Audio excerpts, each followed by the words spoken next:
Hey guys, it's me, Sean Capri. This episode of We the GamerCast is probably one of the most important, profound, devastating, very difficult conversation that I had with Luke Lohr. So just be forewarned that this is actually pretty scary for me to put out there.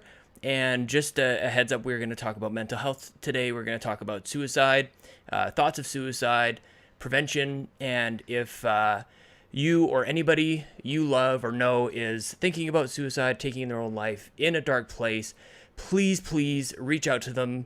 This is a very meaningful episode, and I want to thank Luke so much for having this conversation with me. If anybody you know is in need of help, go to suicideprevention.ca. In the United States, Suicide Prevention Lifeline.org, 1-800-273-8255, or the American Foundation for Suicide Prevention. Thanks, guys. I hope you like the episode.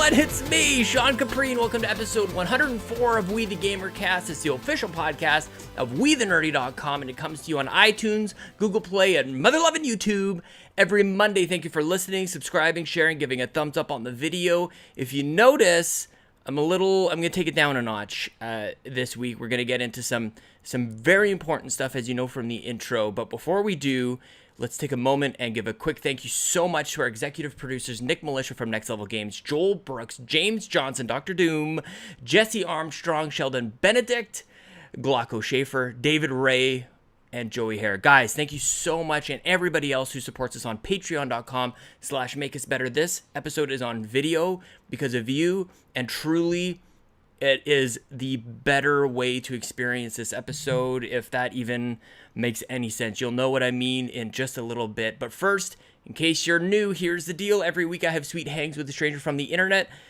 and sometimes that stranger saves your life. Sometimes you have somebody on the other end of the Skype call that is just absolutely, truly amazing, an amazing human being. And if you want to be part of the show, tweet at me, please, at Sean Capri. Sean like Connery, Capri like the pants. Guys, last week I mentioned that I feel like the show is on another level. I believe at that time, actually, I had already recorded my conversation with Luke, and I just know that, sometimes we just talk about games. Sometimes we're like, what, Bobby told me about screaming at his mom going to pick up the NES. Some days are like today, and this is on the spectrum. Some of you who've been listening for a little while know the spectrum. Every once in a while, we go in this direction. I recorded this conversation a couple of weeks ago, after a pretty rough day for me, and I'm gonna open up a little bit about my struggles with mental health and some thoughts that I was having, and the way that I guess I would describe. I'm trying to come around to, because even after, I can't remember if this is part of the recording or if we talked about this afterwards, but I was sure that, after a night's rest and after a couple weeks, of course, by the time that this aired, I figured I'm going to look back on this conversation and go like, what was wrong with me? Why was I in such a horrible place? Because today I'm feeling great. Like, I've got a bit of a headache, but that's about it. And I think that I would describe it like this, like, mental health and depression to me is kind of like if you're apt to get a cold, except that it's your brain and it's your entire emotional engine. And something was wrong. It was like I had a virus in my emotional engine, and it took me to a really, really horrible place. And I opened up 100%. I've never done this before, especially on the internet. I've never talked about it on this show, but obviously, mental health is a huge, it's a major cause for me, man. Like, it's personally, and also, you guys know that I just did a run in support of a friend of mine who took his own life, and so I guess, well, we'll get into it with my conversation with Luke. I just wanted to say thank you, Luke, so much. And if you wanna duck out, I understand. This is a heavy episode. We do talk about some games, but this is definitely one of the heavier ones. I want to thank you so much to Luke Lohr. He is at MLS Reserves. Please, please, guys, reach out to him. He was, I mean, I don't know what you were expecting, Luke, to be honest with you. He probably, maybe it was more fun. We could have had more fun talking about Titanfall and other shooters and other games and stuff, but I needed this conversation so badly, and you were right there. You didn't skip a beat, and I am so grateful. I am in a much, much better place today than I was when you and I last talked a couple of weeks ago. So thank you. Everybody, please follow at MLS Reserves. Please enjoy this episode. Here he is, Luke Lohr.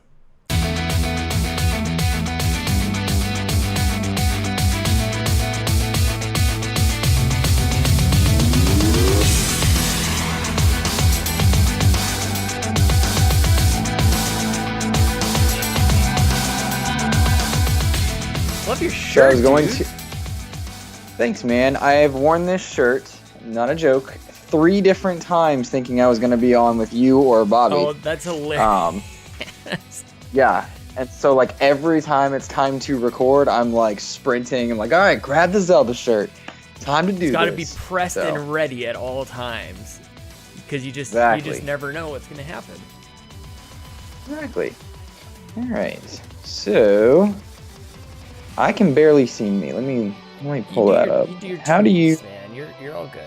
Yeah, up a little bit. If you're gonna sit like that, then we can just have it. That's nice. Better? That looks real nice. All right. See, I put.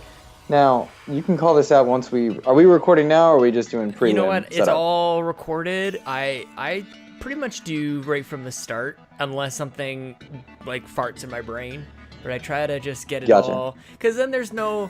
Okay, now we're starting, and people kind of like, nope, just to keep them off guard, and actually not tell them that we're recording. Seems to work out sometimes. Gotcha.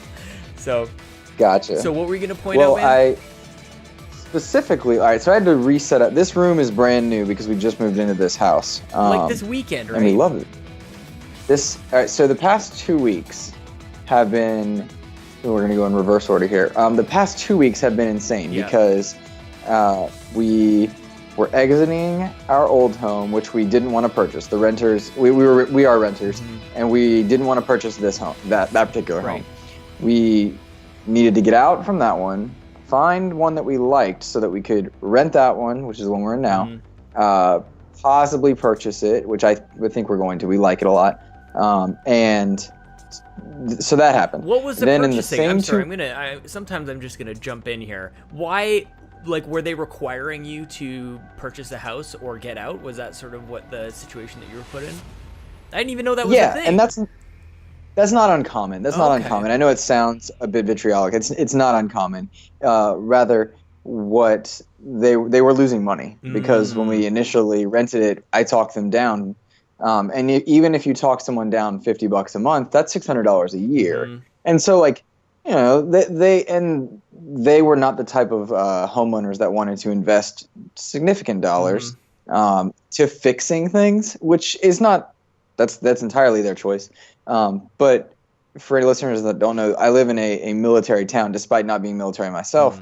So there's a lot of in and out. People go in and out of the city quite often, so it's not uncommon for that to happen. But we didn't want to purchase it. Bottom line.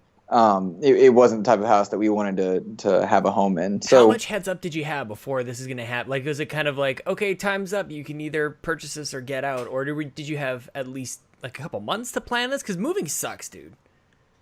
Oh, moving's the worst. And this when we actually get to the past 2 weeks, it was an event. But sure. We had plenty of heads up time. Yeah, that's we had plenty of heads up time. But part of it was that we didn't plan as well as we would have liked in hindsight. The other part is because of the nature of this town, Fayetteville, North Carolina, people are in and out so often that homes go on and off quite often for rent. And we did not make the decision as a family, my girlfriend and I, we did not make the decision to stay in North Carolina until probably the past month. So we were thinking temporary, move far away. Where would you go? But things changed. North Carolina sounds awesome to me. Oh, it's terrible. Oh, no. I should preface, at some point I will tell you about that poster behind me. It's the best tease ever, preface, dude. I love that. It'll be the thing that yeah, we never get to just by the chance of the way you, things go. But that poster, right, man, we need. yeah, right. You can send me a picture of So, it. It'll be the thumbnail of the show, and we'll have some sort of teaser of like, you want to know what this poster's about. We'll be teasing it. We'll never get to it. yeah, Adam Leonhardt's gonna be like, "Hey, is that?" And we'll never answer it. That's We'll never so answer it. freaking funny. I love it. So North Carolina sucks. You were gonna move somewhere else. man. All right, so I'm a school teacher. I teach middle school. Absolutely love Yep. it. Fantastic.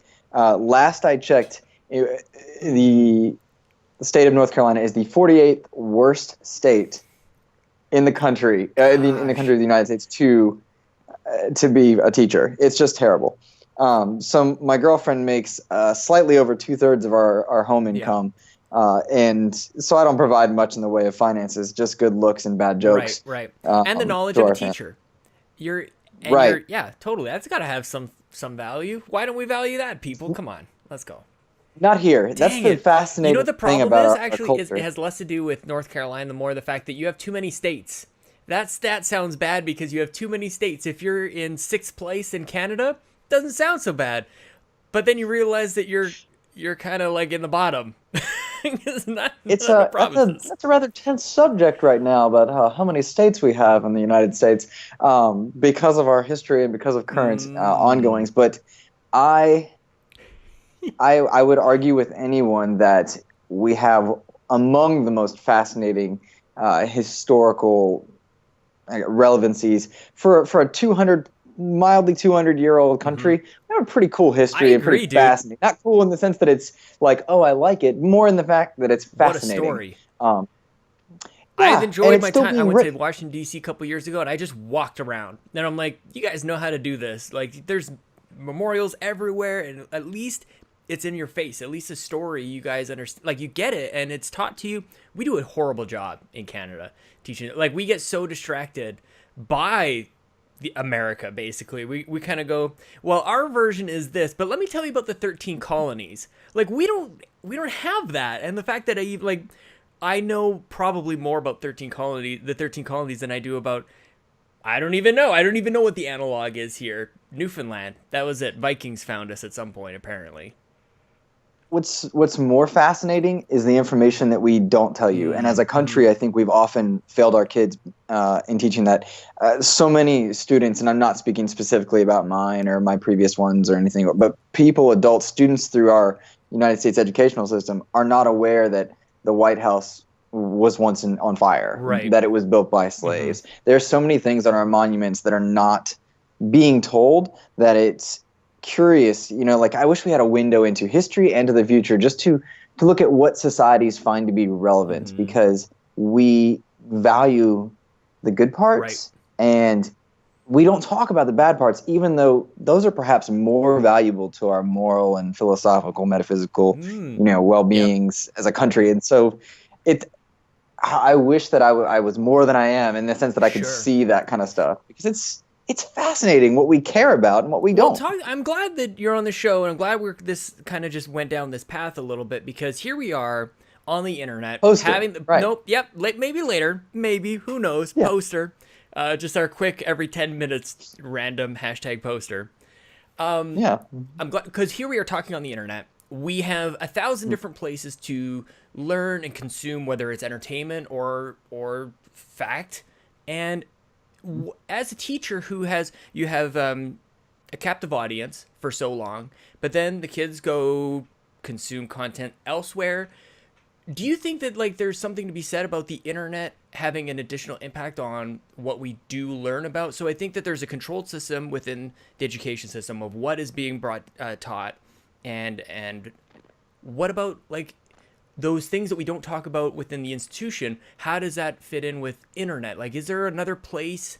Is there people who care about that stuff? I guess what I'm rambling on about is, if people cared enough about it, somebody would be making content about it, and it is interesting. But why, with this sharing of knowledge, do we I feel like it's still not really getting through. That stuff that you talk about is still not really mainstream. We still just talk about the glitz and the glamour. Maybe I'm answering my own question by saying it like that.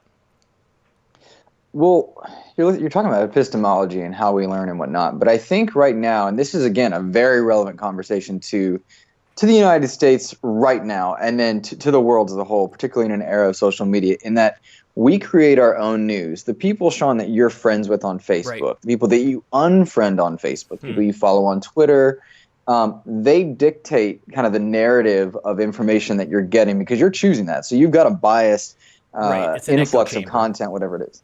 Right. And rarely do I want to follow a bigot on Twitter. Rarely. Or have a... Almost rarely. never. I mean, almost never. But sometimes it's relevant or helpful to hear a side that you're not a fan of or not, for sure. on par with. Because if you can't defend your own position or you can't, on your own level, defend your own position, then maybe you don't understand the solid ground that you're on, or maybe it's quite, quite inflexible where you go. But I don't want that when I pull up Twitter. I want to have my cathartic escape into video games or to soccer or whatever it is. And that's truly why I was so excited to be on a podcast, because I used to do this for a long time, not a long time, but I used to be on podcasts regularly. I had my own 100+ show and I loved it.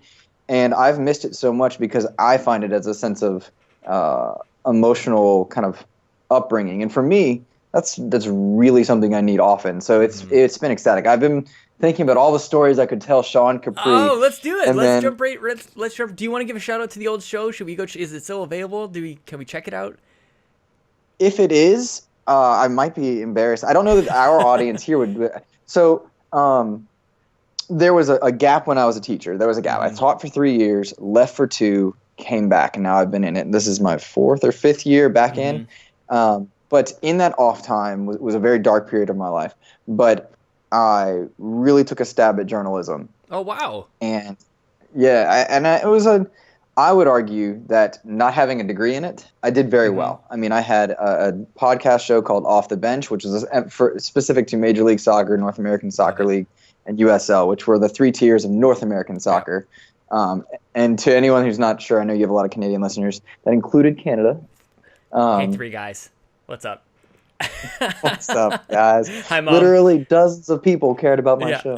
No, for me, my Canadian listeners, that's what I'm saying. I'm sure there's crossover with the Nintendo dad. I don't know. That's So the MLS Reserves is the website. I still own it. And one day, MLS is going to come to me and say, Luke, we'll pay off your school loans. Damn right. Here's $6. Yep, I love it. But I started a blog, and then I started writing for various soccer websites. And then through the great courtesy of people in Major League Soccer, I got to be a very low-level journalist with them. I was appearing on TV and locally with the North Carolina team, which was then known as the Railhawks, now North Carolina FC. I enjoyed, I appeared there and whatnot, but they didn't pay my bills. And so I was working at GameStop during this massive depression period. It was very fascinating because I was juggling retail after having a college degree in teaching and then not teaching. And then to the internet, I met one of my close friends via podcasting. He and I had a very successful show. I'm talking to national team players and people who I idolized. And I'm not very well respected, but people knew me and people talked to me about soccer and they cared what I thought, which was interesting and weird and cool because thousands of people would listen to my show. But dude, I was bringing in pennies and of course. It was a very strange juxtaposition of Why did you take a break in teaching? Why the couple years? Was it not what you thought it was going to be? Was it because North Carolina is the 48th state in terms of what? Because I know quite a few friends. When I went to university, I met a lot of people taking their education degree, and not to say that all teachers are like this, but the people that I had met, they just sort of ended up in it. They just kind of went, my parents want me to go to college. I don't know what else to do. And for some reason, I met all of those people and they happened to be taking their education degree. And I don't think many of them are teaching now. I can count maybe 2-3 of them who are teaching now. A lot of them are in construction and things like that. And eventually went on into the trades because that's a huge industry here. But I'm curious for you, what caused the pause? Well, I come from a legacy of teachers or educators, I guess is a better way to put it. Everything from bus drivers to college professors, and which is interesting because it's not an even family line. Like this person did this and this person did this, and they're all somehow involved in education. And I kind of knew I wanted to be an educator for a long time. I was not a good student. I put a lot of teachers through quite the difficult stretches, but I always knew man. We are in my discovering of the GamerCast and learning Sean Capri. I've discovered that you and I have a lot of similarities. I've got some real shit stories, dude. I was a man. My older brother used to tell me that I just piss people off sometimes, and I never understood it because I always like to think that I'm a jovial type of person, but God, I got my moments, man. That's for sure. And I look back, I've done some real stupid things. But I'm sorry, I'm interrupting. Well, looking back is a very valuable thing. I think when I look back to myself 5 years ago, I'm like, man, I don't like that person. When I look back 10 years ago, I truly hate the person I was. And like, a lot of my idiot. Gosh. Yeah, that was a weird name you chose. Shuhei, let us change our names. But I carry around a lot of guilt, and I think a lot of my anxiety and depression battles come from the way I was back then. Yeah. And that's kind of like where a lot of those dark periods kind of surfaced, and I saw somebody that I didn't enjoy being. And so I've looked at teaching or education or helping people. There's a noble aspect to it, which I recognize as, when you say it on a podcast, it might seem like you're looking for compliments. I'm not. What I mean, rather, is that the nobility and the idea of helping others is important, and it's something that I value a lot. Because I feel like I'm trying to gain back some sort of, good karmic presence to help others. It was the idea that I could help and make my country better without being violent, which is an interesting thing to be in a military town and have those views. And then I have Garfield. You don't want to kill people. You just want to help people. You're exactly the same as Spider-Man. Yeah, well, Andrew Garfield was a darn good Spider-Man, and I liked him a lot as that Spider-Man, and he got a lot of flack. And I was so sad Amazing Spider-Man went away because I thought that was good stuff. I actively boycotted it. I was so angry. What? I really did, and I get kind of petty like that because, and I don't mean to derail, but just a quick aside. I was so this whole thing's that's derail, true. and that's true. Awesome. The poster we're promised we're gonna get to. We're gonna get to the poster in a second. But I was so upset that basically anytime a studio makes a movie so that they don't lose the rights to it, I kind of see right through it. And then just the whole reboot thing, we'd seen that already before. So anyways. No, I agree with you at that point. However, I thought they did a good job with it. Emma Stone and Andrew Garfield's chemistry was awesome. It was just Sony, man. They should have called it the sensual Spider-Man. Because it was just like, you get some sexy actors and actresses in there. Like, this is good stuff. It's good stuff. Oh man, and he stutters so much. It's endearing. If you go back and watch them, that man stutters quite a bit. I watched it recently, and it's so actually, endearing. just around Christmas time was the last time that I watched it for the first time. I had to break my boycott because we did something for Nerdflix and Chill. Rest in peace. Okay, so I totally took you off. I can't even remember why I did that, but we're talking about the nobility and helping people. Oh, because you wanted to help people without being violent in a military town. Please sure. continue. Yeah. Well, I didn't always live in a military town. That's more recent in the story of Luke. But rather, the reason I left teaching was the original question. Right. It was a George W. Bush era law that meant and this is, I'll go very base level because it's ridiculously silly. If a school doesn't get X amount of credence in X amount of time, you wipe the floor and restart, and you just restart. I was in a restart period with them, but I was also in the year that my license were to renew. Okay. So I got caught in this very small window that doesn't even exist anymore. That doesn't happen to people anymore. And to my knowledge, I was one of two people that it happened to. Oh gosh, of course. Yeah. Goodness gracious. And so it's so funny because in the same 2-month period. This will sound very morbid, and I apologize for that. Man. In the same 2-month period, I found out that my high school best friend went insane and murdered his father and did this crazy stuff. What? I broke up with my fiance. Oh my it's nuts. God. It's so weird. I broke up with my fiance at the time, who is probably doing very well. She was a wonderful girl. We just weren't right for each Yeah. other. Nothing tragic, but it was a sad period, right? Totally. And I found out I was losing my job within like 2 months, dude. I lost 40 pounds. God. I was making bad choices. It was like, what do you do? So as a 24, 5-year-old, I boomeranged back home. Yeah. My parents were kind of taking me in while I recertified with my school because I wasn't sure if I wanted to go back to teaching. So in the window that I could have done it right away and been back in the profession quickly, I wasn't sure what I wanted. So yeah, that's totally understandable. Yeah, but then once I was recertified, it was hard to find a job because you left, you weren't good. What happened?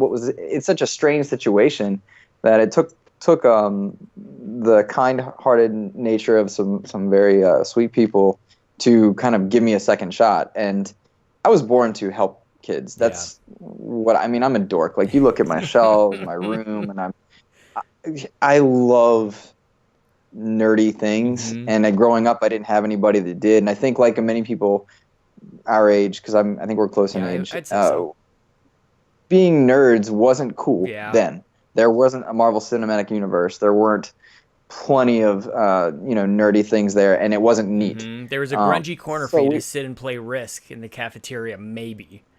And even then it was grungy because other kids were throwing food at you. Yeah, the only thing we had in an extensive supply were black eyes and Did you body really? spray. It was like, I gave them out and I took them, and it was all. Have you always been in shape? Because have you played soccer your whole life? We talked about this briefly. Like, were you one of those jockey nerds kind of thing? Because that's kind of the line that I walked a little bit too. Like, I played soccer, not at a high level at all, but I still obsess over, like, I couldn't wait to finish soccer so I could go to neighbor Matt's house and play Super Nintendo. Yeah. As far as soccer goes, I did not realize I liked soccer until I hit puberty a little bit before everybody else, and then became faster and stronger. And then I realized that, I'm really good with my feet because I can't throw a ball to save my life. And I was actually quite good at the time. Like, I'm 31 now. It's not the case. But, like, I played with people who play in Major League Soccer now. I had a chance to pursue that at one point. That's all gone. I'm not that person now, and I'm not nearly there. But as far as being in shape, discipline is still there. I don't know what it is, but I was thinking about this morning. I'm like, Luke just seems like just such a disciplined type of person. And is that, like, I know this is kind of an awkward thing I would get very flustered if somebody were to ask me this, but, like, is there a discipline to your day-to-day, to becoming a teacher, to play at that level? I think even in athletics, does the discipline come from somewhere, and do you still kind of, like, actively practice it? The discipline that I have now as an adult, and my girlfriend would laugh at the idea of that, but that comes from wasting so many opportunities before. Like, I think I kind of offhand mentioned, and I'm not shy about it on Twitter or in my classroom or anywhere, I suffer severe anxiety and depression. Like, I got scars on the wrist, I was, weight fluxes and stuff. But now, in the past 2 years, through serious diet change, I've been able to regulate a lot of my stomach problems, and I exercise to a certain point. I'm recovering from a shoulder injury from back when I was far less disciplined on the soccer field, and then I took martial arts. What's the shoulder injury? It's the podcast of derail. I tore my labrum. Yeah, I don't know what that is. All right, so we've got so many cool soccer stories to tell. We got some time. Bottom line, okay, cool. Good. So I was running full sprint against a team in Greenville, North Carolina, where East Carolina is, that was called the Latinos. It was very strange. So I realized, to our listeners who aren't sure, no, that's truly what they were called. Like, on the piece of paper, they were made up of some great people, friends at the time. That's just what they were called. So I just want to be clear on that. But they dominated the league. Well, here comes cocky Luke, who was once very good and still thought he was. And so I'm going scoring goals on them. I'm trying to be this, not showboat, but definitely like leader to my team. And one of them wiped me out when I was at full sprint. I went end over end, and my arm twisted in a way that it dislocated very violently. They thought it was shattered. I was taken to the hospital. This is all vague memories. They thought it was destroyed. The X-ray, it's still intact. We can put it back. Well, ECU is a very good school for medicine and for teaching, but they had students put it back in, and it was out for 8 hours. So I don't remember much of it, but it was. And then That's I was hardcore. actively pursuing. Oh yeah, it sounds so tough. Yeah, right. But I was also pursuing martial arts at the time, and I got my black belt. Instead of going for a second major, I decided to get my black belt because it was like a lifelong goal, and I knew I needed the discipline, and I needed kind of some spiritual, not guidance per se, but something to center myself, for lack of a better term. And so I was like, well, in lieu of a second degree, I will get a first degree black belt. And like in my mind, it was the same. So I studied it, not just in physical practice, but like I read about it and I practiced the philosophy and really met some great people and friends through there. But graduated college with first degree black belt and with my degree in education. And I was still not a nice person, still not good to my ex-fiance or anyone, my friends. I wasn't the person I wanted to be, right? And so it took some heartbreak and some time, but then through a lot of practice, I became disciplined, a lot more hard lessons, one really cool soccer one that later on we can get to. But it, just that discipline that you might reference is only recent.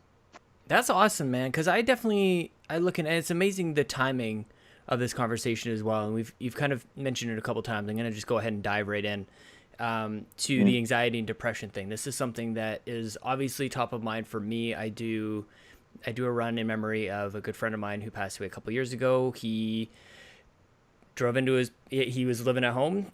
This is not that long ago. He was living at home, parked inside his parents' garage and opened the window in his car, closed the garage door, and he went to sleep. And it hits me so hard, even thinking about it. And I don't know if it's because he did that it makes me look inward even more. I'm sure it does, but it definitely makes me look inward even more because I definitely suffer from it as well, man. Like every now and then, like even yesterday, I was just out walking the dogs with Chelsea and Lincoln, and I was like numb.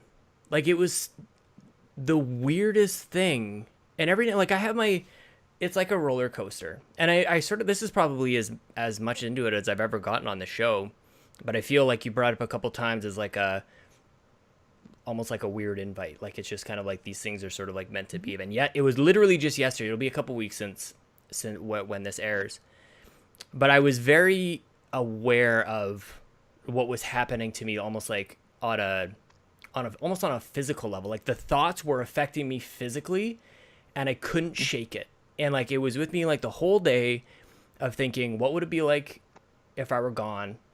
And like that's not a good place. So I spent last night reading up into it's almost like postpartum depression for new dads and things like that. And turns out 3 to 6 months is when that kind of stuff happens. And here I am 4.5 months in, and it's almost like clockwork. And it all stems from, I need the discipline. I need the routine. I need to feel like I'm helping, because right now all I'm doing is working, and I change a couple diapers and stuff.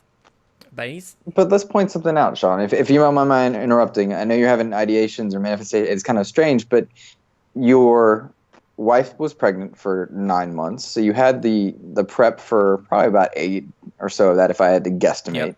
And then your whole world went into upheaval, and you probably buried yourself in work and time, and so your diet, your sleep schedule, everything was out of routine and out of sync.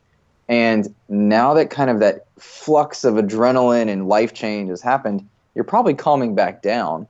And so you've been up here, now you're kind of coming down a bit. It's probably just settling in. That's probably why there's that 3 to 6 month window. And I would imagine many new dads, or many of our kind of super indie groups that are fathers, could identify that period, even if it's not as serious about it. Do you, if you don't mind my asking, do you take medicine by chance, or is this an acute thing for you? I don't, and this has always been almost like a weird sort of like therapy for me to just like get out and talk. Like I don't really even get a chance to talk at this length for very, very often. I'm much more, and I enjoy being a listener.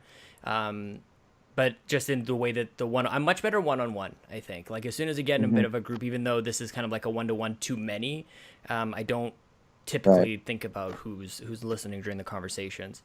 So we're so similar. I know. Well, oh my goodness. I always This knew is that. nuts. But I also think that many people are like this, and I think that as like terrifying as it is to talk about this, like this is really scary for me. But I've been this close to booking an appointment forever and ever. And when Justin passed away, I'm like, I talked to somebody just over chat, and it was helpful, but I'm like, I need to do that more. My work is great because there is opportunity, but damn it, it is so hard. Like, you got to like click on this link and then go to that link, and then if you got to log in, and like there's so many barriers. It's almost like tech support where it's like, are you sure you want to call? Maybe you just want to send it an email, or maybe you have a frequently asked question. Is it this problem? Yeah. Here's a suggestion. So last night when I think was probably the best I had. I'm like, unfortunately I was laying in bed next to Chelsea, and I'm like, it's like, here's the phone number, just call. And I'm like, this actually, now would be a time I actually would like to read something. And I found a couple things. They're all PDFs. It was just awful. And as a fundraiser, somebody who, like, I professionally fundraise for cancer, it's like mental health and cancer research is like number one and priority A. Like they're both right at the top for me. And I look at all the advancements in awareness and the things that are happening in cancer research, even though a lot of people say it's a black hole of funding that goes in there, and I totally don't believe that, but I won't get into that. We need that for mental health. We need all the stuff that cancer gets for, I mean, there's so many great causes, but it's amazing how when somebody needs help and there's just not enough for those people. There's a big stigma around it, and it's also, I find that stigma also comes with gender, because and I often talk about this with my girlfriend Hillary, who's bar none the most incredible person I've ever met for me. She's just perfect for me, right? But I feel like, as someone who's not the alpha male, as someone who would much rather be friends with people on the internet than go to a bar, go to a loud restaurant, that stuff scares me. But I don't mind standing in front of 100 people and talking, or having a podcast where 1,000 or so people listen. I don't like being part of the crowd. I either want to be the center of attention or not part of it. Man. Yep, totally. But being guys or being males can sometimes have a stigma attached to it. Plus, mental health in general will have a stigma. And it's so fascinating to me that you mentioned cancer. One of the primary ways that human beings treat cancer is by killing the patient. Yeah. We give them poison. Yeah. And that's how we do it. Either we kill off the virus or whatever, like I'm using that metaphorically, but we kill off the cancer, or we kill our patient. Mental health is almost the same way right now, because we stigmatize it so much that we're poisoning the people who are suffering from it. By the same token, I think we also enable it too often. We have a tendency, at least in the United States, to my anecdotal opinion, of overanalyzing things, of over diagnosing things, and making things that are very small, where simply helping somebody to toughen up might be the choice. We don't want to do that, and which is a very deep conversation for people probably far more influential than I. But I wonder where that balance is. And again, I wish that I was more than I am, because I would love to understand that. But to go back to the mental health portion, I mean, I don't like taking so many pills a day to not be crazy, and that C word is so scary to a lot of people. But no, like, I'm not myself anymore. And people, and this is my advice to you or to anyone that might be worried about it, if the idea that medicine is a bit scary to you, and you're like, I don't want to take medicine to be okay, better living through chemicals is better living. And it's, well, and the thing is, like, I have no problem taking an Advil for a headache, or for sore muscles or things like that. So the idea, like, there is definitely that stigma of, I'm fine with it here, but it's not even, it's like an unfair stigma. It's kind of irrational. And I think that the fear, and I want to get to the poster at some point, maybe. I think that part of the fear is that it's never ending. And that's actually part of the whole situation is this forever? Is this curable? Do I even want it to go away? Like, it starts to become part of your identity, which is, it kind of locks you in. And I think that, like, I recognize all of these things, and whether or not that's a good thing or a bad thing, gives me something to focus on, which is probably not the best. But the idea of medicine forever might be where I'm a little nervous about. And to be honest, like I feel like I just need to, at this point, just talk to somebody about it. Like that's kind of, yesterday was I don't know, there's a guy in Canada who's very big on, he I don't know if he still does it, but he was on ESPN for Canada. It's called TSN Sports Network. And he went off and just kind of like, in the middle of a show, he's like, I have to tell you guys something I've been dealing with for a very, very long time. I suffer from depression. And he became like a beacon for a lot of people. And he became one of the first most prominent people on TV to say, this is what I do. And I remember thinking a couple years later, I wonder if he's better now. And he's not. And like, it's sort of like that weird, why isn't he better yet? And I understand, like I get to a degree that none of this really makes sense. That it's actually like it cultivates itself and is born out of being irrational, and that something is that some wires are crossed. And so just obviously I'm a very over analytical person, which I think adds to it as well. But yeah, man, I appreciate the chat. I don't know exactly what to get out of this, but yeah, it's well. Consider, all right, when a child is young and they touch something hot, they learn not to touch it again. They flinch back, right? Pain's a very good teacher. That pain that you're feeling in your heart and your mind, what have you, is teaching you something. So don't let it go away. We think about it as a bad thing often enough, and to me it often feels like it. But I have found that I'm far better off owning that pain versus ignoring it or pretending like it's not there. That's true. And so that's, I look back to, I was screaming on my inside back when I was in, 10 years ago in my old relationship, engaged to somebody who I wasn't right for. And I was screaming at that person on the inside because I didn't want to be the way I was. Yeah. And it took time and pain and suffering and whatnot to essentially learn how to be the person I'm trying to be and want to be and I'm happy with. The best advice I ever got in life, Sean, was from my friend named Brian. He said that everything is a phase. Everything. The ups, the downs. And that's a lot more helpful. And the idea that sometimes we ideate and hurt ourselves or go through emotional pains or whatnot, those are, the phrase permanent solution, yep. Temporary problem. It's not a temporary problem.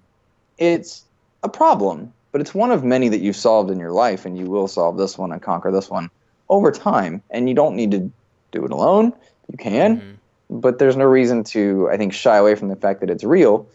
You simply have to take responsibility for it rather than ignore it. And that's not something, anxiety is not rational. So don't argue with yourself on it. It doesn't have to make sense to you. Give it time. Yeah. Well, and the funny thing is, like, I think maybe we'll jump to the poster even.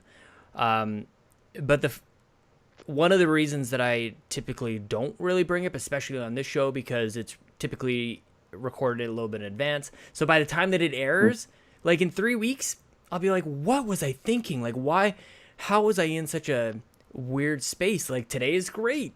Today is awesome. The weather's nice and my dogs are great and kids are awesome and the food I eat and the house over my head, roof over my head is so much to be grateful for. But yeah, it's just crazy, that roller coaster and the phases and yeah, man, all of that stuff. So my dog in the past 2 weeks, to go back to the very beginning of the show, my dog in the past 2 weeks, kidney disease, we found out she had that. God. So we've got either a month or years. Oh no. We moved, maybe, we don't know. We moved houses and I started my job. Very busy, stressful 2 weeks. We're talking like either Hillary was upset or I was upset. Hillary got so stressed she fell out of work. Like just that. But then you turn on the news and to the time this is recording, we're about a week out of the Houston storm. You know what, dude? I got a roof. My old house had a roof. My new one does. I've got clothes. I've got a poster up there. That's my favorite thing. The reality is, we're okay. Yeah, that's very true. Yeah.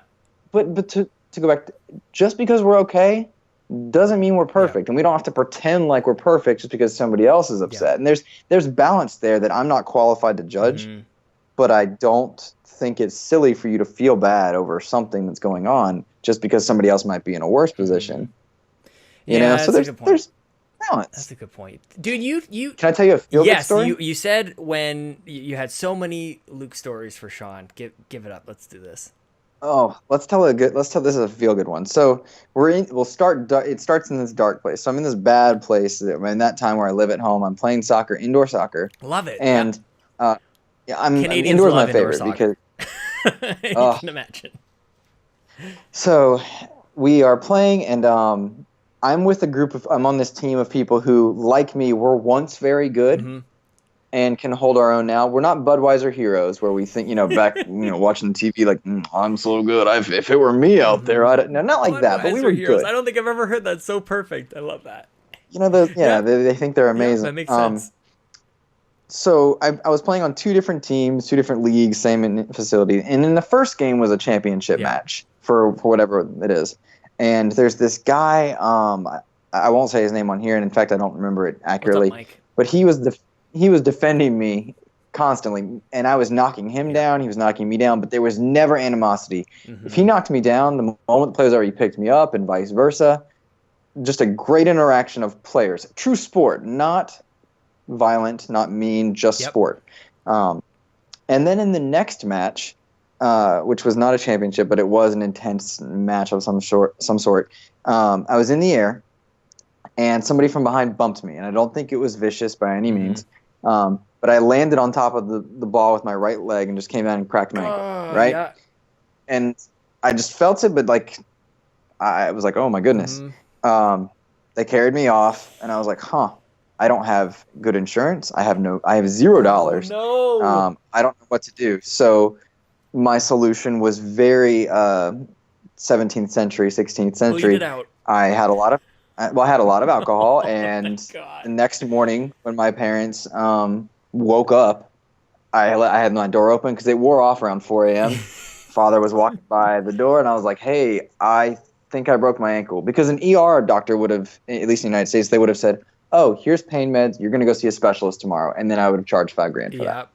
Oh my God. So I did the very old school route. Yeah. What do you do, right? Like, I have no well-being, and this was bad times. So he takes me to the doctor, and we were familiar with this doctor because my brother had been had an ankle injury as well.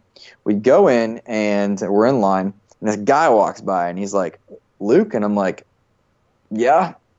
And I'm holding on to the crutches that we had from my brother's injury, and he's like, you're Luke, right? And I'm like, yes. Do I know you? He goes, and then he said his name. What's up, Mike? And I was like, what? He goes, what happened to you? I was like, I was playing soccer last night. He's like, yeah, you were fine at the end of the game. This guy is another doctor at this practice, the defender who was marking me and picking me up. He treated me for free, paid my crutches and my boot. And because in the game, every time we went at it, there was never cruelty or jawing. And so, what are the chances? Right. He was a foot doctor. Of all the injuries that you could have had in that situation. Right. I mean, you could have not got injured. That would have been good too. But of all the injuries. So is that pretty, I want to dive into that whole, this is so uninteresting for every American, but you could either pay $5,000 or not get healed. That's a thing? That's a real thing. It is a thing that I know many people in our country face. Holy by the same token, crap. I could have just done what many people also do, which is go into debt and pay it off a little bit at a time, because there are different laws in different states and whatnot. But the reality is, very rarely will they come lock you up for not paying. But at the same time, you always have it hurting your credit score and things like that. It is a thing, and that's why healthcare in the United States is a constant source of debate. No kidding. We simply put, we have 350 million people, 330 million people, and we're divided amongst 50 states with different rules and different things, plus a national government that doesn't always get along with the states and vice versa and so on. So there's too many people with too big a size to get a single-payer system, but at the same time, that socialist aspect might be really helpful because that's how we pay for roads. There's so many governmental aspects, and it's just I never even put that together. That's really funny. You get roads, but you break a finger. Socialism is this dirty word because you had the National Socialist Party, which is the Nazis, and then you had USSR, which had socialists. A couple bad apples to ruin it for the rest of it. Well, there's a few battles in history, but like also our country was founded by terrorists that left Europe and came here and took over. So it's very strange, interesting there. Yeah, no But kidding. schools, roads, water, those are very similar Very to interesting. socialist aspects. Similar, not the same, but on a very surface level. Man. It's not this dirty, terrible thing. It's also not the answer. Capitalism does tend to work well. Yeah, that's a lot of government philosophy yes. for you. Well, we the GamerCast took a bit of a turn this week, everybody. But okay, Luke, you had a couple. You had so many stories. There's no way for me to even I don't typically do this, but what else do you got for me, man? Oh man, totally put you on the spot here. Well, you can jump to the poster if you want, which I don't really mean. I'm just buying you time. I won that from Adam Leonhardt of the Megadads. Oh, there it is. Yeah, I won that by him, but I specifically, it doesn't go there.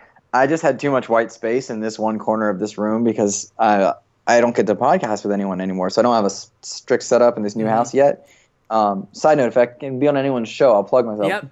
Please do. MLS Reserves. Okay, man, but you should go on Generational Gamers podcast, actually, with Johnny Casino and Ben Butler. Johnny Casino. Right? Because you and I played a little bit of Titanfall a little while ago, and we need to jump into some shooters again.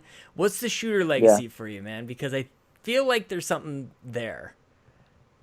We could go the whole game. Shooters, I have two. I adore Halo and I adore Titanfall a lot. Mm-hmm. I don't do well with real shooters, I suppose. My brother's the same. Yep. I need a fantasy or something in my games because if it's too real, it's not escapist, and I don't heal. I guess that's my healing time to go back to the anxiety. So the idea that I could have a powered mech suit or be in Spartan armor, because I love Star Wars, I love Star Trek, I love Halo and Titanfall. I love the books and extended universes, and so I read all the time. And I've read over 100 Star Wars novels. What? There's a lot. Well, I'm not surprised that there are. I'm surprised you've read that many. That's amazing. Oh yeah, and I'm reading all the Halo stuff right now. And for all this stuff. I don't have kids. Still, man, I don't know. I didn't have time for. I just got a kid. I didn't read 100 books. I used to read a lot. But so there's so many cool gaming stories. Like I remember when I was a kid, we didn't have a lot of money. Yeah.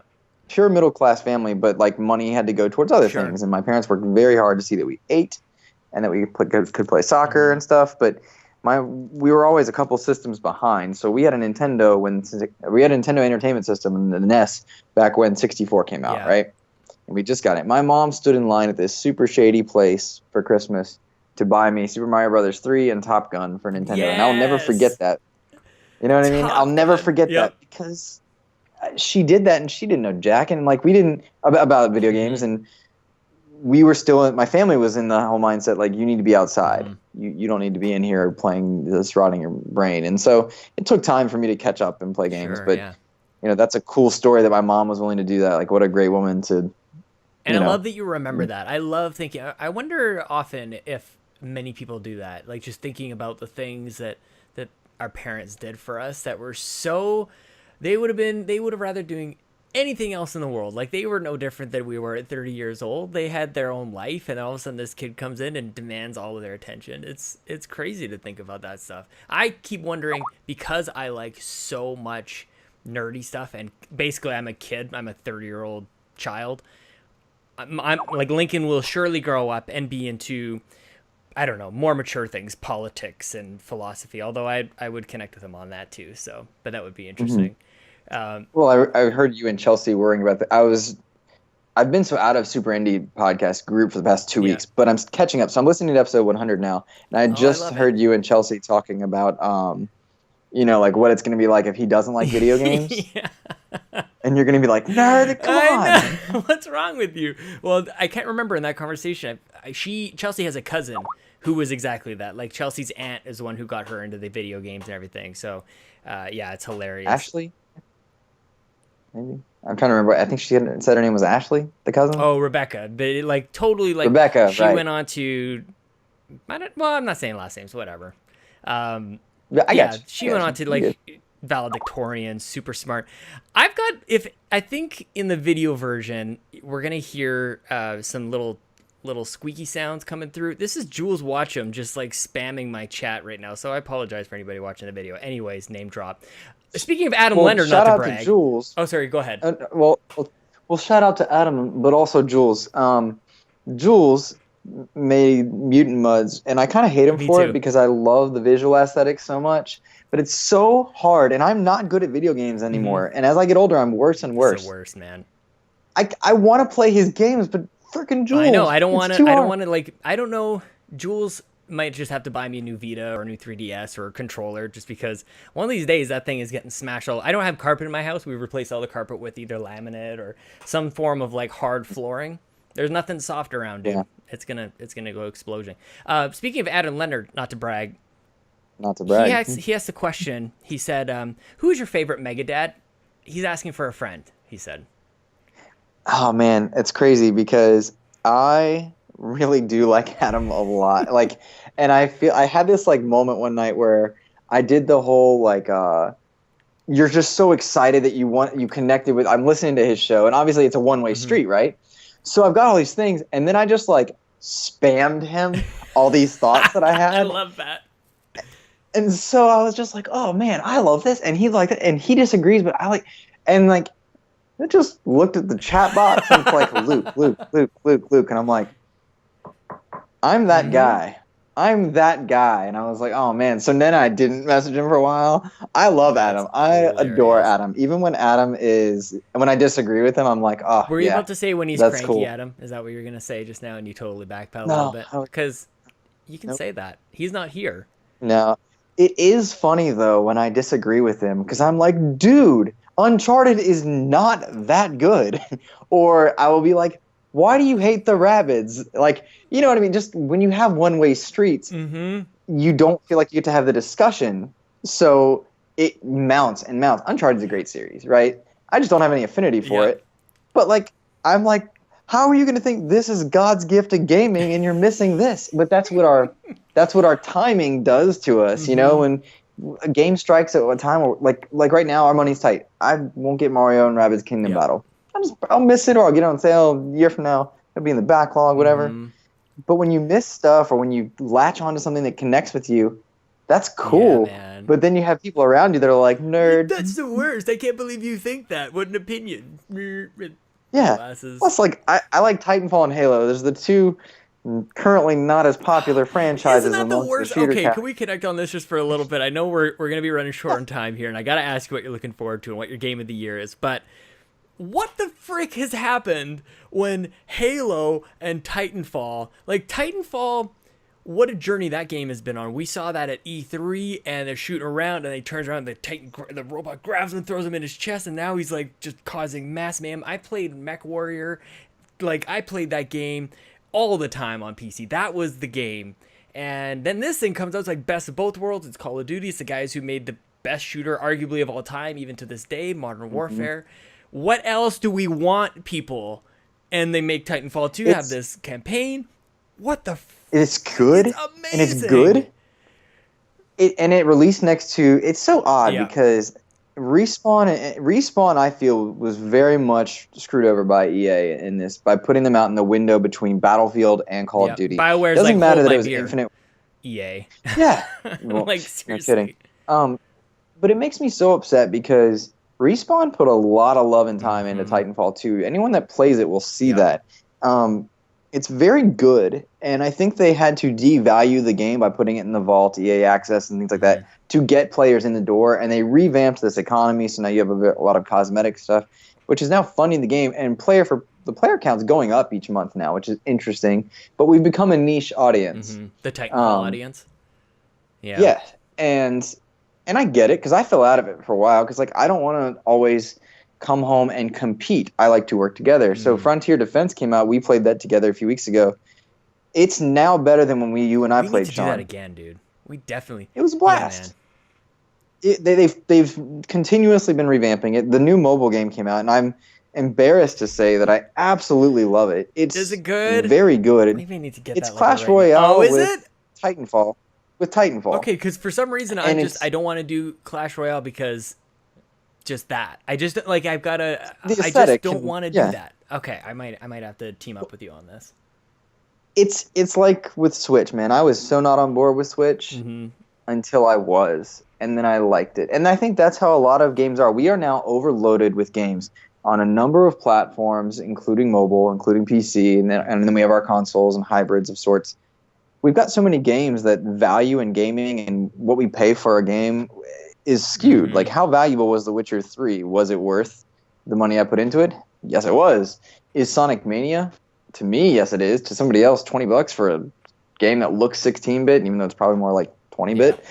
You know, like I don't know. Yeah, totally. But when you have a free mobile game with in-game ads for any type of game, whether it's Star Wars or Titan, whatever, that can throw you off a bit and be disheartening and feel sleazy. It does feel a little sleazy. It feels like it kind of pulls your attention away from things you should be doing. Like, maybe I should be wiping better. Maybe I should be paying more attention on the to other things on the toilet. Maybe I could be reading. My dad didn't play video games. He played crossword puzzles. He was exercising his mind while on the toilet. You know how people argue that phones have been like a downfall of society, that we're not as social because of them? No. If you go back and look at pictures and photos of the 30s and 40s and whatnot, and people are sitting on the trains or by the bus station with newspapers open, their faces hidden behind them. I don't find that to be very different than looking down at your cell phone. I'm not arguing it's better or worse. I'm just saying there's a lot of times that we lament things in society that are just cyclical. They just come back around. Good word, man. Good word. Okay, we're coming up on the time. I definitely need to know. No. That was all me. We need to get you back on, because we could actually talk about games for a couple hours as well. We barely talked about games. So, speaking of games, what are you looking forward to for the rest of the year? And if the year were to end right now, what would be your game of the year? Game of the year is Breath of the Wild. Yeah. You know what? This is a bad question to ask this year, I think. But go on. It's odd because there have been a lot of good games, and I've not played all of them. We've been inundated with good title after good title, and if it doesn't appeal in the moment, like Horizon Zero Dawn continues to sit over on my shelf, and I've played maybe 3 hours, and it did not get me. It did not. But I'm playing it, and I'm like, this is beautiful. It's clearly well made. I don't give a crap about it. I know. What the heck? It's like, and to go back to my joke to Adam a few minutes ago, I don't like Uncharted that much. It's so good. I've played Uncharted 1, 2, the Vita version, part of 3. Dude, Uncharted 4 is sitting on my shelf, and I have no interest in it. Dang it. Why is that? Because it's so well made. Naughty Dog's incredible. Last of Us was a masterpiece that I don't care about one bit. Like, I played it, beat it, got sad, cried. I don't ever want to touch it again. Ever. Also, terrible trophies. But totally true. I got the remaster. I played 10 minutes into it. I cried at the first start of it, and then that was it. And not because I cried, it was because I played this already. Like, the time is, that's it. I've had my time with it. It's strange. But Breath of the Wild, game of the year for me. Okay, so looking forward. This is me iterating, because I'm finding that if I ask this question every week, it's gonna be Breath of the Wild. Or let's do let's do like a number 2. If you were to say like Breath of the Wild already gets it. Mario Odyssey. Yeah. What's your number 2 game of the year? Oh man. It's amazing how it just eclipses everything. It's hard, because when I think about game of the year, I think about Witcher 3, and that was a while nice. ago. We should do that. I just keep forgetting that. We should have people vote on like game of the year that didn't come out this year. Like, how well does Overwatch do a year later? Things like that. I think or Rocket League could definitely be up there. Yeah. Yeah. You know, I think about best games ever made. I think to Metal Gear Solid 5 and Witcher 3, and like those are the ones that stand out in my memory. But like, as far as this year, I truly don't have an answer beyond Breath of the Wild, because the games that are in conversation, I've either missed or just not been drawn to, and I've been drawn to returning to experiences like Titanfall 2, which I adored and then fell off of because nobody seemed to like it, or I'll go back to just games that are old hat. Like, I love Halo Wars 2, but that game is not game of the year quality at all. Oh man, it's fun, but it's not there. But like, I enjoy it, and I know I enjoy it as part of a small group. You know, what we get out of games is often very much tied into who we spend our time with and what we put our enjoyment factors into. And that's why when I yell into the microphone at people who are podcasting, I'm like, how can you like that when there's this out there? It's just because of exposure and time management. It'd be interesting to have people do like a listen along kind of thing. So as you're listening, hit record on a voice recorder, or like on your phone, you could probably do it. And then to ship that back to the podcast, or just have like, it'd be like live comments that would go back to the person. But anyways, if my opinion matters at all, I know you're wrapping up. I'm anyone that argues about which console is better is wasting their time. It is silly. Gamers play games. Like, there are so many great games on all of them. If you love games, just play games. But you know what's fun? You know what's even more fun than saying which one's better? You just get to shit on all the other consoles. Even if you do it equally, you just be like, you know what? Switch 32 gigs, really? Friend codes? Yeah. Connect. Add me with your friend code. Yeah, exactly. No Bluetooth control. I don't even know. I can't think of a thing to crap on X. But no exclusives, really? I don't know. Luke. Yeah, tell everybody where they can find you on the internet, man. You've been an absolute delight. This is a much needed conversation for me, and I really appreciate you just letting me do that the whole time. Oh, it's mutual. I've so wanted to be part of a conversation again. You can follow me on Twitter at MLS Reserves. One day I'll switch it back to my. I'm pointing. I'm pointing to your name bar, which is really only like half of it on the video. YouTube.com/WeTheNerdy. MLS Reserves. Yes, please go on more shows, man. I want to hear more from you. Yeah. Seriously, this has been awesome. Yeah, I love it. Yeah, no, I'm happy to. Just I feel like I'm one of those guests that doesn't have his own show. So anyone that wants me to have one, I enjoy talking about games, and my friends are on the internet, so it's nice to get to have those conversations. This is sweet, man. Thank you so much.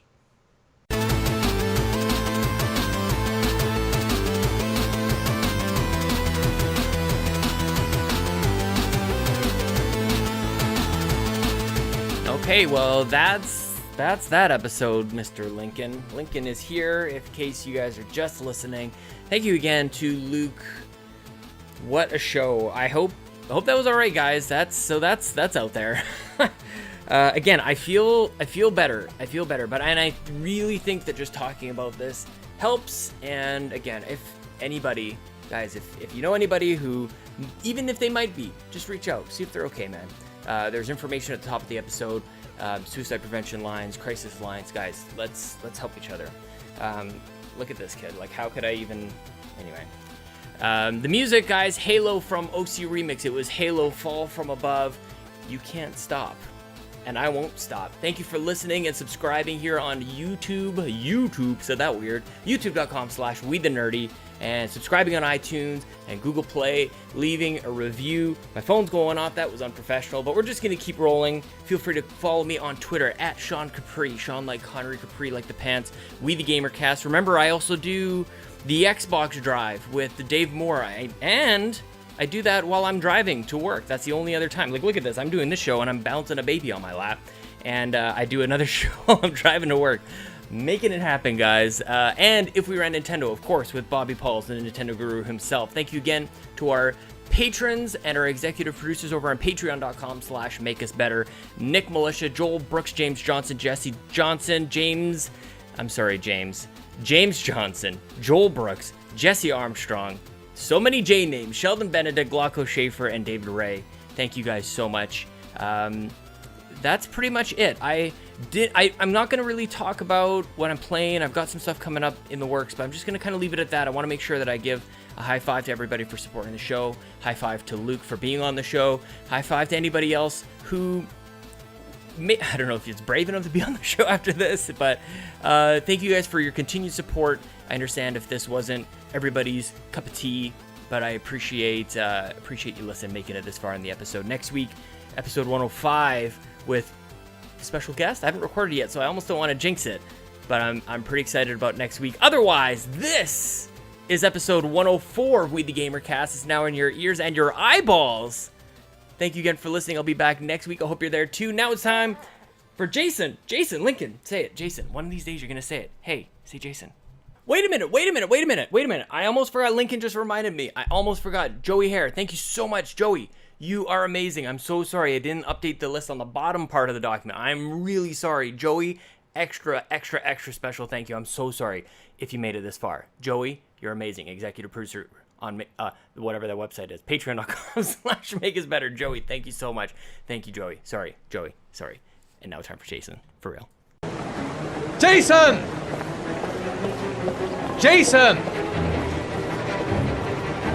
Jason! Jason! Sean! Sean! Sean! Sean, where are you? Jason! Jason! Jason! Sean! Sean! Sean! Sean! Sean! Jason! Jason! Jason! Jason!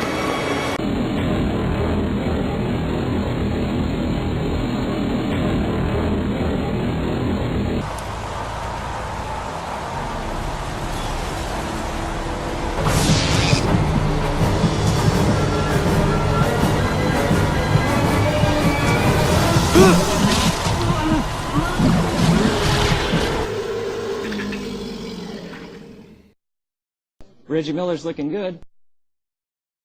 He shoots a three, and it's good. Later he gets the rebound, passes it to the man, shoots it, and boom goes the dynamite. Fucking asshole! Dad, I'm finished. Can I go watch TV? Let me have a look. When the parents came home from church, all their children were gone. They searched and called for them, they cried and begged, but it was all to no avail. The children had never been seen again. Pretty good. Looks like you're done. Off you go.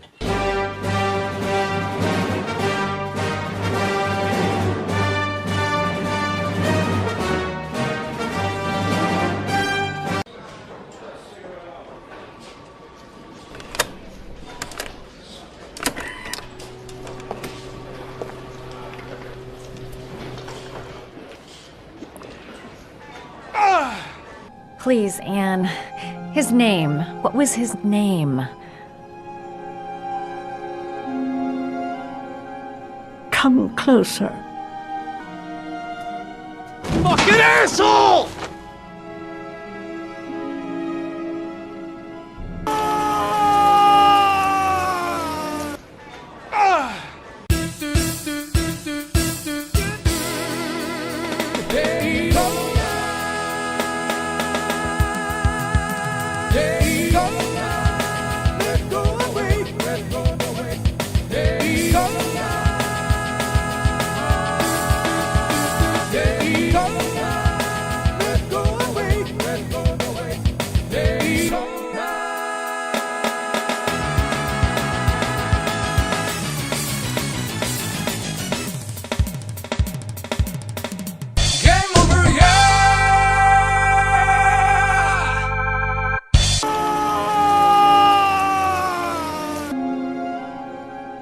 Come closer.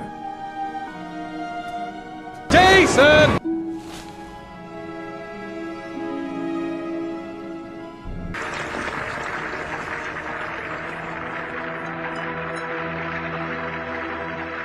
Vegeta, what does the scouter say about his power level?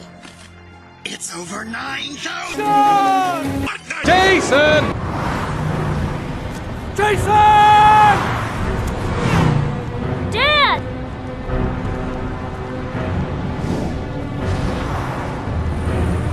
Jason! No!